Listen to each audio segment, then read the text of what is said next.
Magandang umaga mga bata!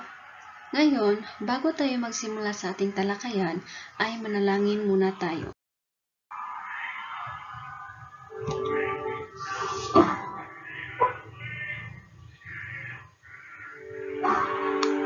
Dear Heavenly Father,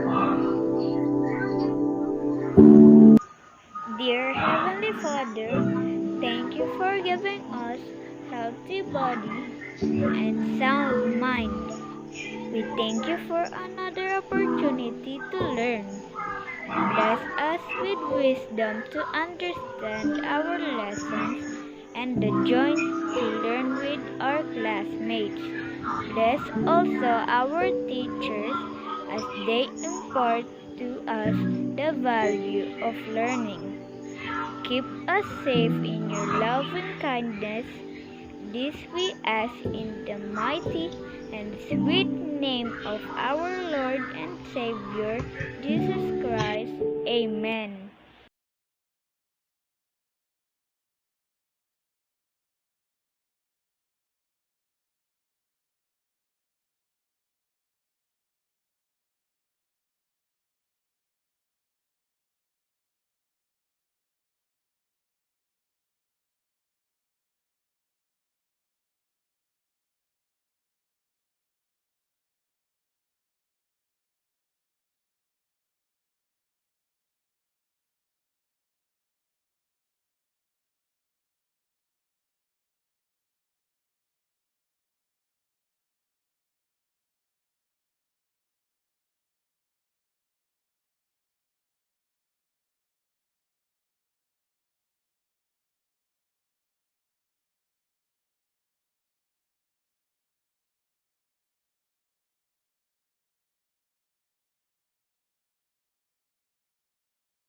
Ngayon, bago tayo magsimula sa ating bagong talakayan, ay babasahin ko muna ang ating mga patakaran sa klase.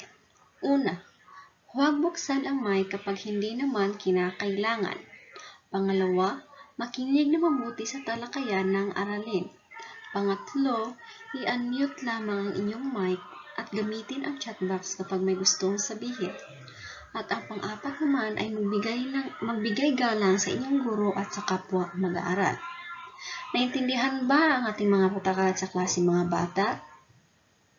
Magaling! At ngayon, ipapangkat ko kayo sa 3 pangkat para sa mga pangkatang gawain natin mamaya. Sa unang pangkat ay si Akaak Daphne Claire, Achumbury Ella Jean, Alabata Marwin, Ayub Gerald, Balinsua April Rose, Banal Janice, Barrientos Marvin at si Bitus Princess Jane. Sa pangalawang pangkat naman ay si Kalaika Giselle, Calo Mariel Davis Giselle Jane, Gaston Floresa May Gunot Charis Grace, Ladores Aneza Lahagan Rivi Jane at si Lanahalin Rose. At ang sa panghuling pangkat naman ay si Sina Luminga Juday, Nisnisan LV, Ochigi Kan Joseph, Parasan Kaharudin, Sumailo Angel Abe, Talundok Jumer, Tan Christine at si Yusun Sydney May.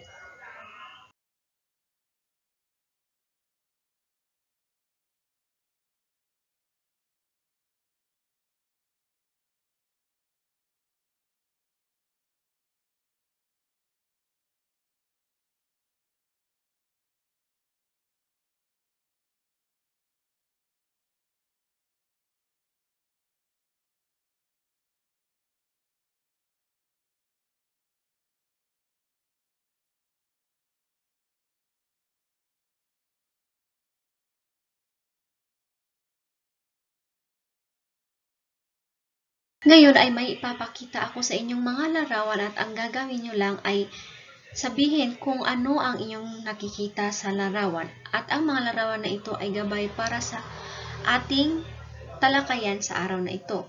So, base sa larawan na ito, ano ang iyong nakikita?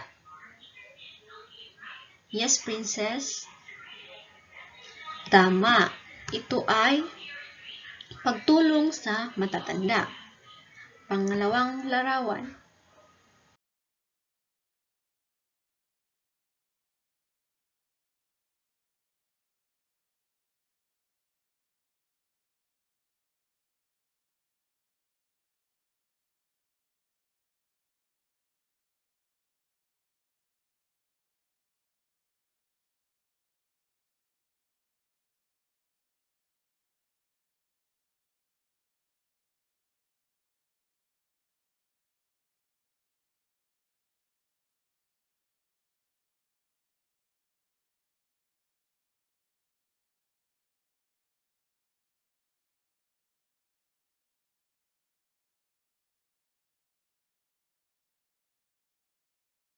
Ano ito? Sige, Angel. Tama. Ito ay pagmamano sa matatanda. Ano ito? Sige, Kaharudin. Magaling. Ito ay pakikipagkaibigan. Ano naman ang nakikita niyo sa larawan na ito? Tama, ito ay pakikipagkamay. So, lahat ng inyong mga sagot ay tama, kaya bibigyan ko ng puntos ang inyong mga pangkat.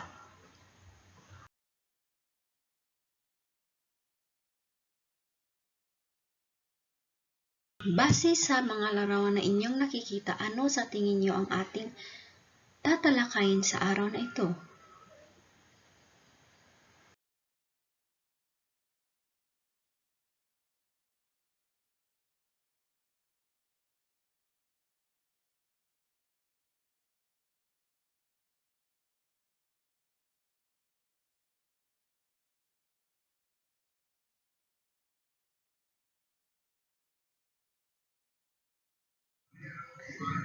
Tama. Ang tatalakay natin sa araw na ito ay tungkol sa pagsunod at paggalang sa mga magulang at nakatatanda. Pero bago yan, basahin muna natin ang layunin para sa araling ito.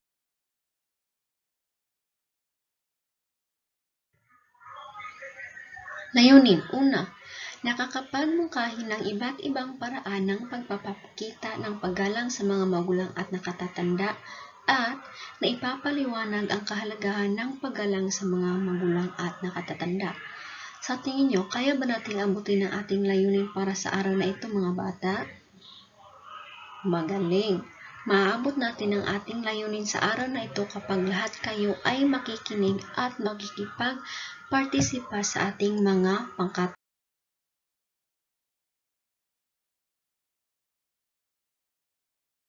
Ngayon, ano nga ba ang ibig sabihin ng salitang paggalang? So, ang salitang paggalang ay nagmula sa salitang Latin na respectus na ang ibig sabihin ay paglingon o pagtingin muli, na ang ibig sabihin ay naipapakita ang paggalang sa pamamagitan ng pagbibigay ng halaga sa isang tao o bagay. So, hindi nasusukat ang pagiging magalang ng isang tao kapag siya ay nagsasalita ng po at opo lamang. Nasusukat ang pagiging magalang ng isang tao kapag siya ay may pagpapahalaga sa kanyang kapwa at sa kanyang kilos. So, mahalaga ang pagsunod at paggalang sa ating kapwa, lalo na sa ating mga magulang, nakatatanda at nasa kapangyarihan dahil sila ang mga taong mas matanda at nakatataas sa atin. Pero kahit na hindi mas matanda sa atin at nakatataas sa atin, ay dapat pa rin natin silang igalang kasi sila ay ating kapwa at wala tayong karapatan para hindi sila galang.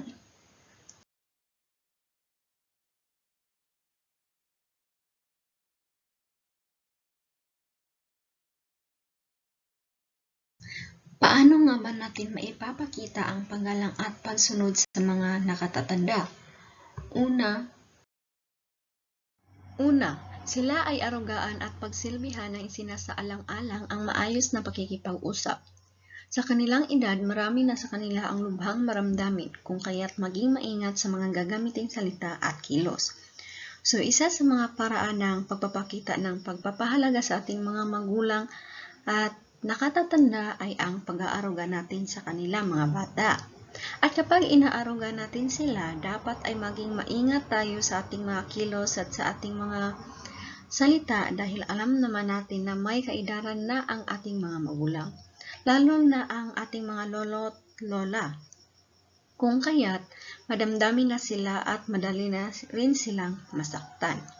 Pangalawa, hingin ang kanilang payo at pananaw bilang pagkilala sa karunungang dulot ng kanilang mayamang karanasan sa buhay. So, bago tayo magdesisyon, humingi muna tayo ng permiso o payo sa ating mga magulang o sa mga mas nakatatanda pa sa atin.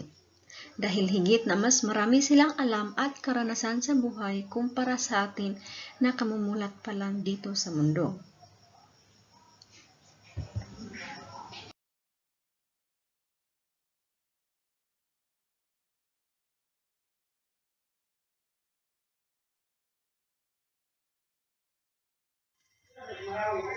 Pangatlo, iparamdam sa kanila na sila ay naging mabuting halimbawa lalo na sa pagiging matiisin at matyaga sa maraming bagay. So, kailangan din natin iparamdam sa ating mga magulang kung gaano natin sila kahinahangaan dahil sa pagiging matyaga at matiisin nila dahil hindi biro ang mag-aruga ng isang bata lalo na't makulit ito. Tama ba ako mga bata? Tama. Pang-apat, kilalanin sila bilang mahalagang kasapi ng pamilya sa pamamagitan ng pagsama-sama sa kanila sa mga karaniwang gawain ng pamilya at mga espesyal na pagdiriwang. So, kailangan din nating suportahan ng ating mga magulang, mga bata. Kailangan natin silang samahan sa kanilang mga karaniwang ginagawa at samahan din natin sila bilang pagsuporta kapag may mga espesyal na pagdiriwang. Panglima, tugunan ang kanilang mga pangangailangan at kahilingan na makabubuti sa kanila. Maging sensitibo sa kanilang mga kagustuhan, kakayahan at damdamin. Hindi lahat ng nais nila ay makabubuti sa kanilang kalusugan at kalagayan. Isaalang-alang lagi ang kabutihang maidudulot ng mga bagay na kanilang hinihiling.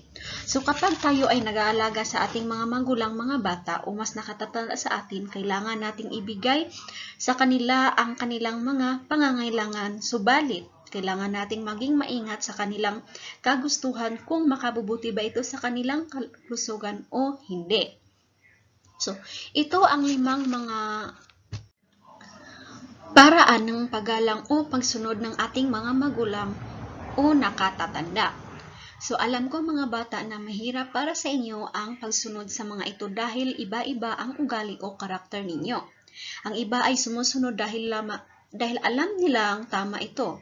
Ang iba naman ay hindi dahil hindi pa nila alam kung ano ito at may gusto pa silang gawin na hindi pwede. So ngayon, dito tayo sa mga paraan ng pagpapakita ng paggalang at pagsunod sa mga magulang.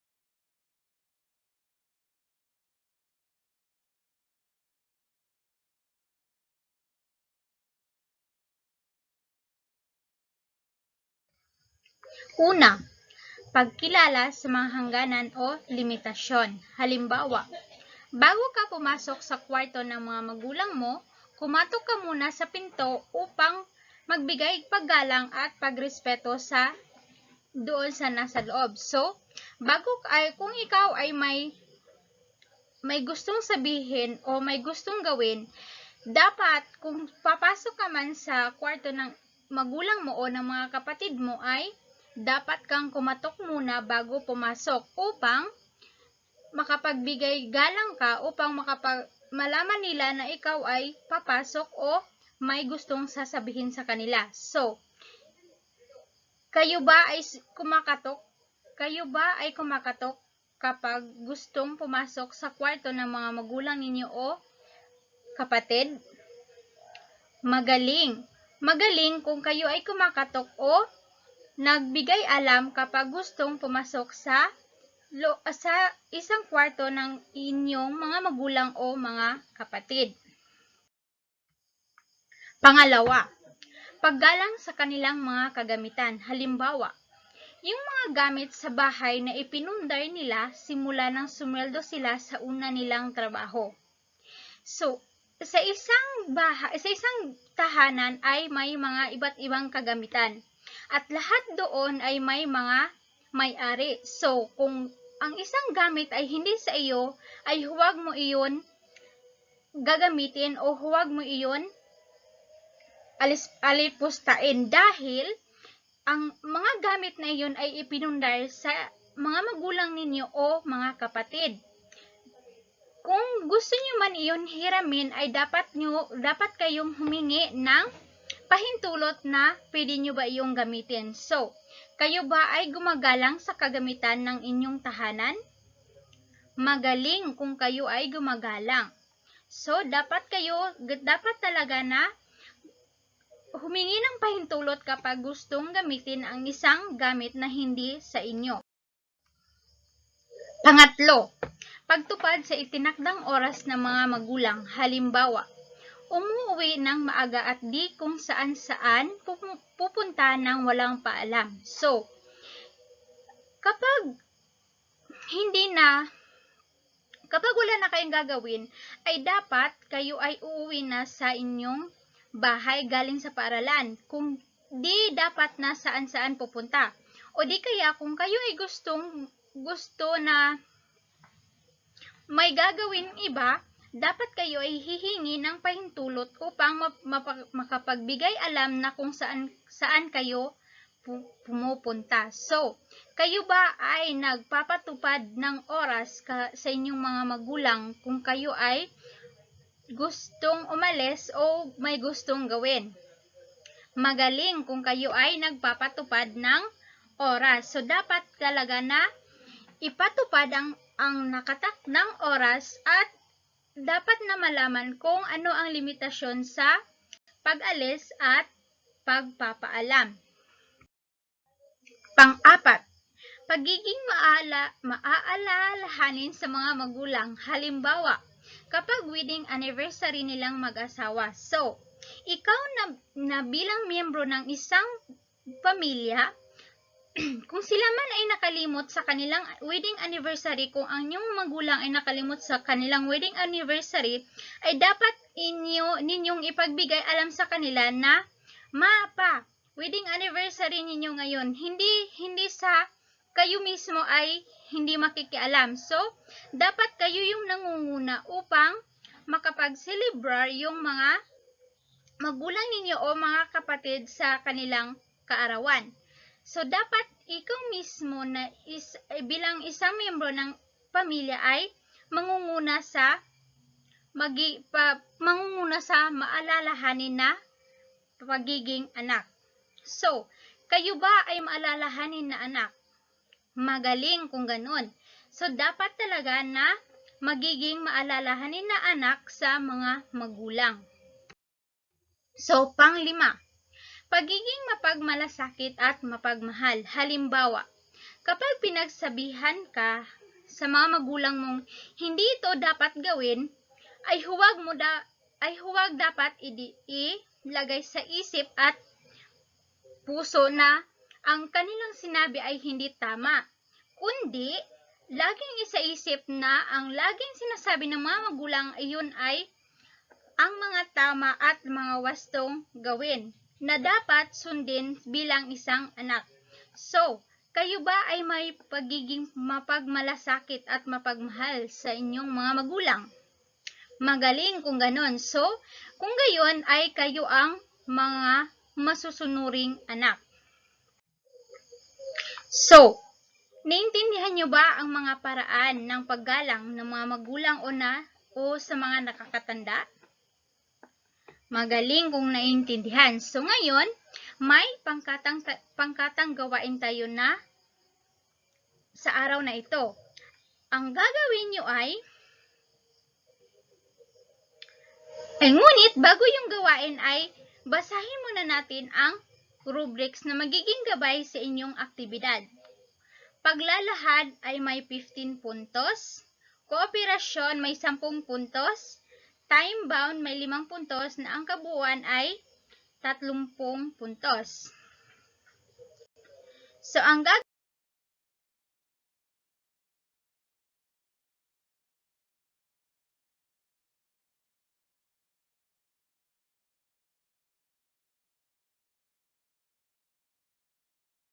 ay lagyan ng star ang mga pahayag na nakalagay. Ilagay ito sa unang column ay ang palagi na may kaakibat na 3%. Sa pangalawang column ay ang madalas na may kaakibat na 2%. Paminsan-minsan na may kaakibat na 1% at hindi kailanman na may kaakibat na 0%. So, halimbawa, kung ang pahayag una ay sa madalas, so lagyan nyo ng star ang column na madalas. So ngayon, magsisimula na.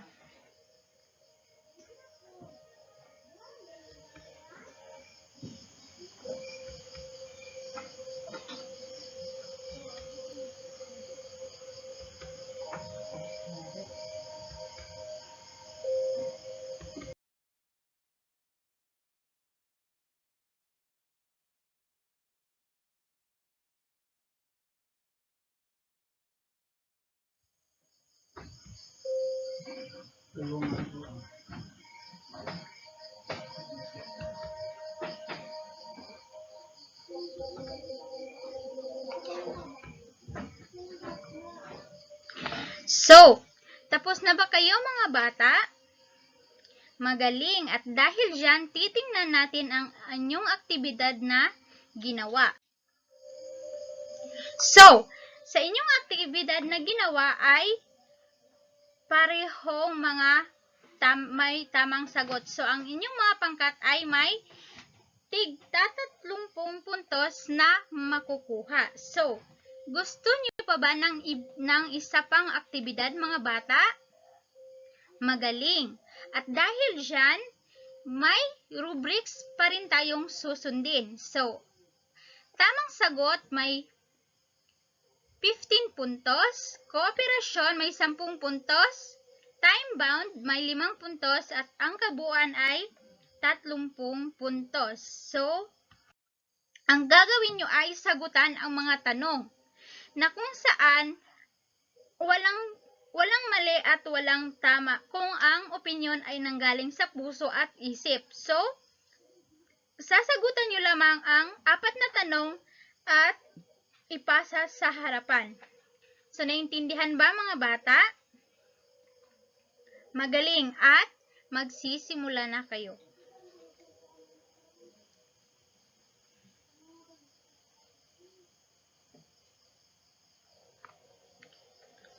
So, tapos na ba kayo mga bata? Magaling. At dahil dyan, titingnan natin ang inyong mga sagot. So, lahat naman kayo ay may mga wastong sagot. So, ang bawat pangkat ay nakakakuha ng 30 puntos sa pangalawang aktibidad. So, ang paggalang ay isa sa katangian ng tao upang maipahayag niya ang kanyang pagmamahal at pagrespeto sa kanyang kapwa. So, ang paggalang sa isang tao sa kanyang magulang o kapatid o sa nakakatanda ay isang pagmamahal o isang katangian ng isang tao na kung saan may katangian siyang gumalang, may katangian siyang rumespeto, at may katangian siyang magmahal sa kanyang kapwa. Na kung saan ang paggalang na ito ay hindi maiiwasang isang epektibo na kung saan lahat ng tao ay pwedeng gawin. O ang paggalang ay isang pagpapakita ng pagmamahal sa kapwa. So, kayo ba mga bata ay gumagalang sa kapwa-tao, nakakatanda, mga magulang o may otoridad? Magaling, at kung kayo ay gumagalang. So, ngayon, naiintindihan nyo na ba ang ating leksyon? Magaling. May mga katanungan pa ba? At dahil wala na, ay ngayon may pagtataya tayong gagawin. So, ang pagtatayain na ito ay basahin at unawain mabuti ang mga sitwasyon, piliin ang titik ng pinakatamang sagot. So, naintindihan ba ang panuto mga bata? Magaling. At dahil dyan, simulan nyo na ang pagsagot.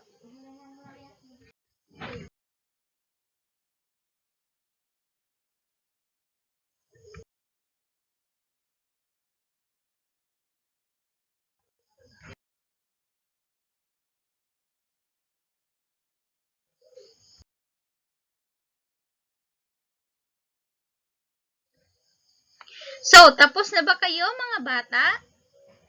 At dahil dyan, ang mga papel ninyo ay ipasa sa harapan. So, bago tayo umuwi, o bago natin tapusin ang leksyon na ito ay may takdang aralin kayo na gagawin. So, panuto bilang paghahanda sa susunod na aralin, dalhin ang mga sumusunod. 2 uslo paper, lapis, Crayola at iba pang pangkulay. So, may katanungan pa ba sa takdang aralin, class, mga bata? At dahil dyan, paalam mga bata.